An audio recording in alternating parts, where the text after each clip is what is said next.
welcome back to my channel. My name is Castellin if you're new, and if you're not, welcome back again. And in this video I'm going to be discussing something that has slowly become one of my most favorite things, especially that I'm getting more into homemaking, making my space more livable, homely, ambient, comfortable, all those nice things.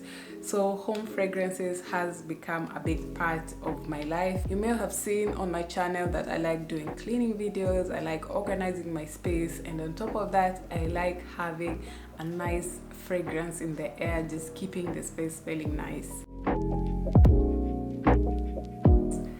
If you grew up the way I did, then you know that one lonely can of air freshener that sits in the toilet windowsill, and then it's mostly used in the bathroom, and every now and again it will make an entrance into other rooms in the house in case of a foul smell that you want to get rid of. And as I started to grow older, I started to notice, like, sometimes you would visit friends and you walk into their house and there is just this nice aroma floating around. I used to think that maybe someone put on the perfume and left the house, and then that smell is the one that's still lingering around. I had no clue that there was so much you can do to make your house smell amazing. Now, of course, there are the basics, like when you're done with cooking, your house is going to have that food smell. Sometimes even with the kitchen hood, it doesn't extract enough of the smell away, so you can aerate your room. And then on top of that, there are many hacks that you can use. Some people use baking soda and vinegar. Apparently, if you leave those out on the counter or something, it will help to eliminate the smell. There is also the coffee beans hack. Coffee beans also absorb smell from the environment. Some people use scent beads, the downy scent beads. You can keep them in a container and you can light a tea light candle inside, and it will help to get rid of bad smells, and also just whatever scent that is in those scent beads will dissipate into the air. There's so many of those little hacks and tricks you can do with products that are not necessarily air fresheners but still will help you to, you know, make your house smell nice. But I want the lovely smell to just hit you immediately you open the door. And the thing about home fragrances is not just about the nice smell. Nice scents are associated with improving your mood, aromatherapy, relieving stress. These are very convenient. I use them as well. However, the only challenge that I have with them is that, first of all, the scents are usually very limited, and then out of just the familiarity of the scent of the canned air freshener, I always feel like it's something that is suitable to be used in the bathroom, because that is where, when I was growing up, it was used the most. So I find it strange when I spray it in the rest of the room. I feel like my living room now smells like the washroom. I don't know how that works, but it's just a programming thing. Another problem with them as well is the scent does not last for long. It just lasts for maybe the first 10-15 minutes, then it disappears, and I want like a whole day smell, or at least for a couple of hours the house will be smelling nice. So I use the Airwick Freshmatic machine. That is the one that automatically sprays, I believe, every 15 minutes or so, 15 to 30 minutes. So you can set it to the frequency that you want it to keep spraying the room. So at least I know, even if I don't do anything else in terms of scent in the bathroom, that Airwick machine will keep it smelling nice. Of course, after cleaning and everything. I feel like the automated air freshener machine also works in smaller rooms. So the bathroom is quite small. With every 15 minutes or every 30 minutes, it getting sprayed again, it has a better effect than if I was, say, put it in the living room. The living room is much bigger. The spread of the scent will not be as good as inside the bathroom. And I love the convenience of having the automatic machine, because you just need to refill it and then let the machine do the rest of the work. It operates by batteries, so when the batteries run out, you just need to replace it. Fabrics or upholstery in general are a good place to hold scent. Say, for example, your curtains, your shears, your couch, your carpets, and so on. So currently I've been using this downy fabric spray. I like using this one because of the quantity that it comes in compared to the price. So this is 700 ml, which I find quite affordable. On the bed, I just like using the downy versions of the fabric fresheners. They keep the bedding smelling nice, and the scent is not too strong to the point where when you're trying to sleep, you're getting choked by too much perfume on the beddings. You need to do a spot test on your sofa or your couch just to make sure that it doesn't leave any stains before you start spraying like crazy. So far, I haven't encountered any issues in terms of leaving stains on the fabric or anything like that.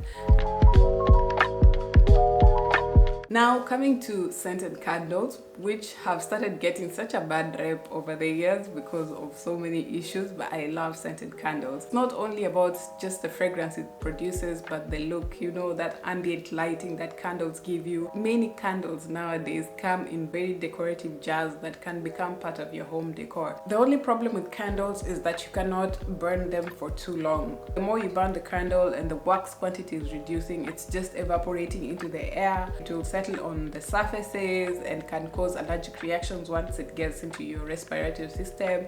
So candles are not advised to be burned for a long time. Candles can also be a fire risk, and there's so many people who have ended up starting fires just from burning a candle and leaving it unattended. What I do personally is I will have a scented candle when I'm doing something specific for a specific period of time, whereby the candle is in front of me and I will not forget to switch it off. Say for example, if I want to take a nice relaxing bath, then I will take one candle to the bathroom. Or if you're having dinner, you can set a candle on the table, and once you're clearing the table, you clear the candle as well. So candles, you can't just leave them burning like that. And especially us, because we have a cat, I have seen animals just catch fire trying to play with a candle that was left unattended.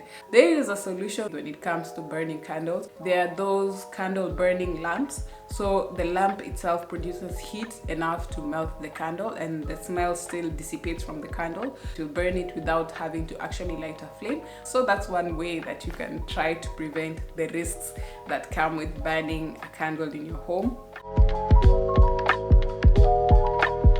Essential oils are a great way to bring some different scents into your home. You can find essential oils literally everywhere nowadays, and there are different ways that you can diffuse those essential oils to produce scents into your home, or just different types of perfume oils. For essential oils, you can use a humidifier. It helps to humidify the air and also helps you to get the benefits of the essential oils. And these both have the benefit of not only smelling good, but like for instance, eucalyptus oil, if you have a stuffed or runny nose and you run a humidifier with some eucalyptus oil on it, it will help to just make you more comfortable, help to clear out the blockages and make you breathe better. There are also perfume oils that you can burn using the oil burner. So the oil burner is just a contraption that has a bowl in the top, and that's placed under the bowl to keep a tea light candle, and then the oil will burn slowly, and the more it burns, the more the scent will spread into the room. I noticed as well that when you use the oil burner with the perfume oils, those also tends to last quite a lot because of the slow rate at which the scent is being released to the room. You know, it takes a while for the oil to evaporate and melt into the air, so the scent will tend to last for longer in your space. I almost forgot about this one, but this is something else that we used quite a lot when I was growing up, aside from the air fresheners. That is this incense sticks. I don't even know if you can see it, it's so skinny. Incense sticks are something that a lot of people use. Incense sticks are just exactly like air fresheners, whereby the effect is very short-lived, because I don't feel like the scent of the stick lasts that much. So these ones, I just feel like a quick way to get rid of a smell or a scent that isn't so pleasant. This would be a quick fix. For instance, after you're done cooking, then you can just burn a quick incense stick to get rid of the smell of the food or something like that, but doesn't last throughout. Reed diffusers. Reed diffusers are very common, very popular. They also have that slow release of the fragrance. Just open it, put the sticks in, and then leave it out to do its job. Very low maintenance. My challenge with reed diffusers is that I've not been able to find a scent that is quite as strong as I like. And most ones I find are really mild. Like if I put it on the table, it will be just the small area around that table that smells nice, but it doesn't spread to the room. It's not strong enough. And last but not least, the one that I've been most addicted to when it comes to home fragrances is bakur. So bakur you will encounter more in Middle Eastern and Asian influences. You will see like this small pieces of wood chips that are usually coated in perfume and things like that, and then you can just burn it using coal, and nowadays even electricity. And I find that this is the best way to get the longest lasting fragrance, the variety of scents that you can get. it's not just about lavender and rose. It's specifically curated scents that contain wood musk. You know, they make the house smell so good. I have come across entire shops that are purely dedicated to selling different types of bakur fragrances. Especially here in the Middle East, they use them not only like as a home fragrance, but there are also some specific types of bakur that are used to give your clothes a cologne. They have specific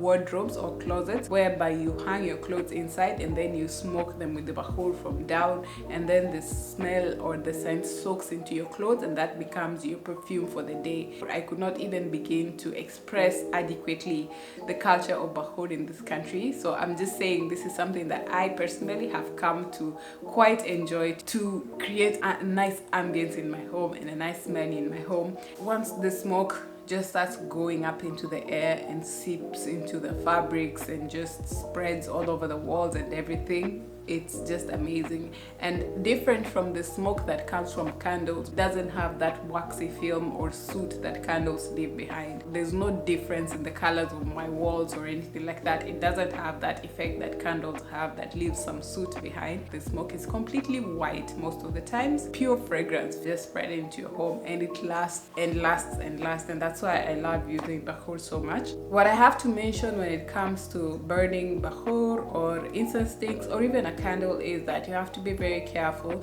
If you have respiratory issues, then I would advise to stay away from these ways of scenting your homes, or if you're having small babies as well, because their lungs are not really well developed, so you don't want to expose them to that smoke. It's not good for the cat to be in the same room when you're burning the bakur, so usually I do one room at a time. Like if I have it in the living room, then he will be in the bedroom. So very important to be very careful if you have any conditions that affect your breathing system. Oh, and on top of that, you also have to monitor it. You also have to be careful, but it doesn't burn into a flame, it just burns into a smoke. Once the scent is done, it will finish burning, but maybe the hot coal might be still inside there. Or don't just dump the coal in the garbage because you might start a fire. Make sure the coal is completely gone off before you dump out the burnt wood chips.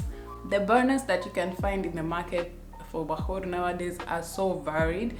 There is the traditional ones, the ones that come cladded in gold.